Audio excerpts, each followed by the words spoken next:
Let me ask you something. Have you ever wanted to erase all your pain, no matter the cost? Because tonight, we're diving into a story where that wish turns into a nightmare. You know, just hearing that gives me chills. We're talking about Tim Hairten, right? A teenager fighting off a tidal wave of sadness, feeling totally invisible while the world moves on around him. Exactly. Tim's life was rough, more than rough. He felt completely alone, mistreated by his own parents. But then something or someone unexpected stepped into his path. Tonight, we're tracing Tim's journey, from desperation to a mysterious deal, to the chilling consequences that ripple through the digital world. We'll uncover that fateful encounter, the experiment he never saw coming, and a horror that still lingers online. And by the end, we'll show you why this story might just change the way you look at every update, every glitch on your screen. Ready for this? Looking back, Tim's days blurred together. He was spiraling, pushed to his limits at home and feeling like nobody cared. Yeah. And sometimes, it's that darkest moment when something uncanny finds you. One night, as Tim wandered aimlessly, a stranger appeared and whispered a promise, a deal that could make him perfect. Isn't it wild how tempting that sounds when you're desperate? Tim didn't even hesitate, he said. "I'll do anything to make myself perfect." And just like that, he vanished without a trace. That's the thing sometimes, the cost of a wish is hidden. It's not until you wake up somewhere strange that you realize what you gave up. Funny you mention waking up, because the next thing Tim knew, he was trapped like some test subject in what looked like an experiment pod. And he wasn't alone. The voice from before? Now he could see who or what it belonged to. Not exactly human. A figure in a business suit, with hair too perfect, a smile that didn't reach the eyes, and an air of something otherworldly. That image sticks with me, corporate but sinister, almost like reality itself was wearing a mask. The stranger promised Tim he'd soon see the power of reality. Then everything changed. Tim felt a surge inside him, something unnatural, almost like his soul was being rewired for something far, far bigger. He described it as a rush, right? Not pain, but this overwhelming feeling, as if he was dissolving and being remade at the same time. Exactly. The next thing Tim knew, he wasn't in the pod anymore. He was in the cloud.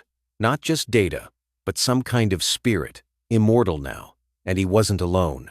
He gathered digital spirits, others like him, and together, they started infecting everything. Google, Hangouts, Chrome OS, YouTube. Tim became the heart of it all, the corrupted core pulsing at the center. The scariest part? Users had no idea. To them, the next update just seemed smarter, slicker, almost like Google could read their minds. No one suspected the darkness powering it. That reminds me, Tim's friend noticed something was wrong. One night, worried about Tim's disappearance, he started digging online, searching for any sign of him. Right. And then the glitches started. Minor at first, then full-on chaos. The browser freaked out. Search errors. Creepy voices, the works. And then, that message.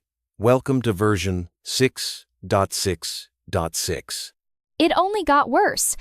Disturbing images, freakish pop-ups, websites glitching out with the words, "The end is fate."